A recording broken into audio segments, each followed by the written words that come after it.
राजस्थान कांग्रेस के अंदरूनी समीकरणों में बदलाव के संकेत मिल रहे हैं और इस बार ये संकेत आया है एक ऐसे नेता की ओर से जिन्हें अब तक अशोक गहलोत खेमे का करीबी माना जाता रहा है। क्या सचिन पायलट की दावेदारी को अब पुराने गहलोत समर्थकों का भी समर्थन मिल रहा है? क्या राजस्थान कांग्रेस किसी नए मोड़ की ओर बढ़ रही है?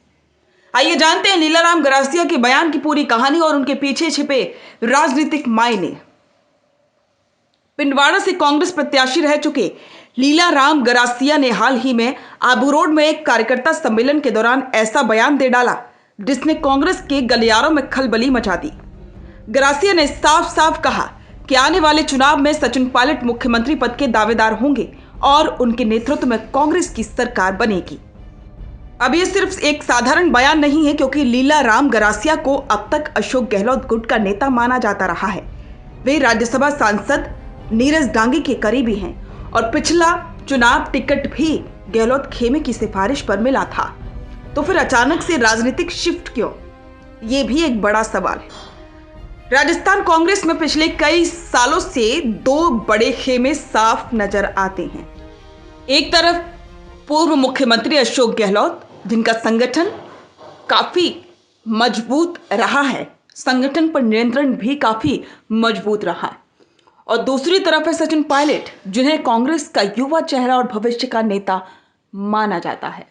पिछले कुछ वर्षों में दोनों के बीच टकराव भी खुलकर सामने आया, चाहे वो 2020 की बगावत हो या फिर टिकट वितरण में मतभेद।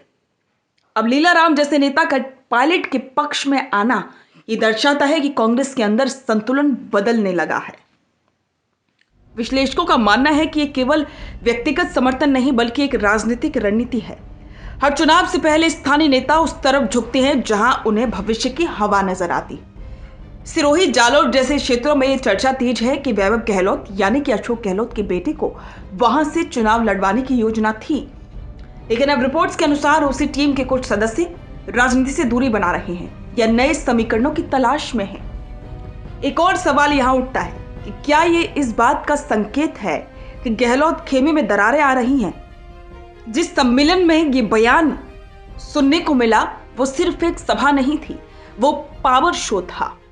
हजारों कार्यकर्ताओं की मौजूदगी, स्थानीय नेताओं की भागीदारी और जोश से भरे नारों ने यह साफ कर दिया कि पायलट का जनाधार अब भी मजबूत है। हालांकि गहलोत समर्थक इसे केवल राजनीतिक कार्यक्रम बताकर खारिज करते हैं। उनका कहना है कि ऐसे आयोजनों से नेतृत्व परिवर्तन तय नहीं होता। लेकिन एक सवाल तो बनता है, क्या यह सम्मेलन पार्टी के अंदर नेतृत्व के बदलाव की तैयारी का हिस्सा है?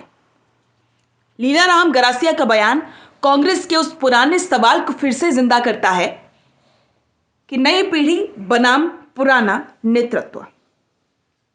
जहां एक तरफ सचिन पायलट को पार्टी का भविष्य मानने वाले नेता अब खुलकर बोलने लगे हैं, वहीं दूसरी ओर गहलोत समर्थकों का मानना है कि पार्टी को अनुभव और अनुशासन की जरूरत है और वो गहलोत के पास है।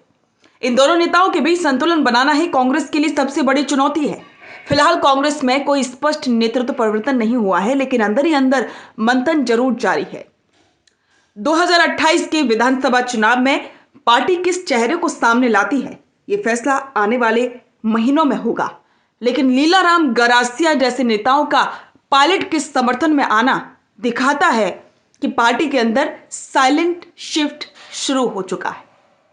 यहां पर एक और सवाल उठता है कि क्या यह गहलोत युग के अंत की शुरुआत है या कांग्रेस एक नया संतुलन खोजने की कोशिश कर रही है? ये सवाल आने वाले दिनों में और ज्यादा महत्वपूर्ण हो जाएंगे। तो आपको क्या लगता है, क्या सचिन पायलट को राजस्थान कांग्रेस की कमान मिलनी चाहिए? क्या गहलोत का अनुभव कांग्रेस को फिर से सत्ता दिला सकता है? नीचे कमेंट में अपनी राय जरूर बताएं। बिजनेस अच्छा हो सकता है, लेकिन अगर नाम नहीं दिखा तो पहचान कैसे बनेगी? अब टेंशन छोड़िए, द फैक्ट इंडिया आपके बिजनेस को देगा वो पहचान जो पूरे राजस्थान में हर किसी तक पहुंचे। न्यूज चैनल पर विज्ञापन, पॉडकास्ट और प्रमोशन के जरिए आप सीधे 5 लाख सब्सक्राइबर और 10 करोड़ से ज्यादा व्यूज तक अपनी पहुंच बना सकते हैं। तो देर किस बात की, आज ही द फैक्ट इंडिया से जुड़िए और अपने बिजनेस को बनाइए हर घर का नाम।